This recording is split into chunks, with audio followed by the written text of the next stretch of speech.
Tidak semua tempat sunyi pernah kosong, beberapa di antaranya menyimpan cerita kelam yang sengaja dilupakan. Sunyi bukan berarti aman, dan sepi bukan berarti tidak ada apa-apa. Di Nusantara, ada tempat-tempat yang memilih diam, namun tidak pernah benar-benar lupa. Tempat sunyi bisa berupa bangunan tua, jalan lama yang jarang dilalui, atau tanah lapang yang tak lagi disentuh. Warga sekitar mengenalnya sebagai tempat yang tidak biasa, bukan karena bentuknya, melainkan karena perasaan yang muncul tanpa sebab. Banyak yang memilih tidak berlama-lama, bukan karena takut berlebihan, melainkan karena rasa tidak nyaman yang sulit dijelaskan. Cerita tentang tempat sunyi biasanya tidak ditulis, ia disampaikan pelan-pelan dari mulut ke mulut. Ada yang mendengar suara langkah saat malam, ada yang merasakan hawa dingin, dan ada pula yang merasa seperti diawasi.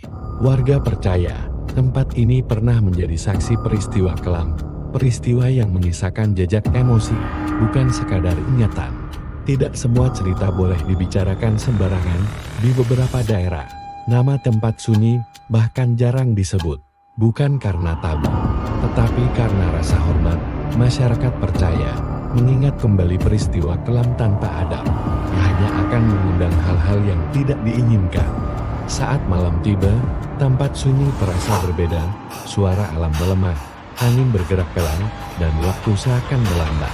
Beberapa orang mengaku merasakan kehadiran tanpa melihat siapapun. Dalam kepercayaan lokal, malam adalah waktu di mana tempat sunyi bernafas, bukan untuk menakut-nakuti, melainkan menunjukkan bahwa tempat itu masih ada. Cerita kelam bukan selalu tentang horor, ia adalah bagian dari sejarah manusia yang kesedihan, kehilangan, dan peristiwa tragis meninggalkan bekas. Dan tempat menjadi penyimpannya. Karena itu, tempat sunyi tidak meminta untuk ditakuti, tetapi dihormati.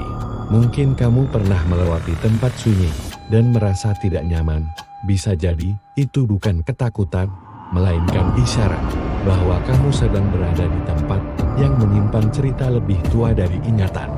Inilah kisah tempat sunyi yang menyimpan cerita kelam, cerita yang hidup dalam ingatan warga dan akan terus ada selama tempat itu masih berdiri.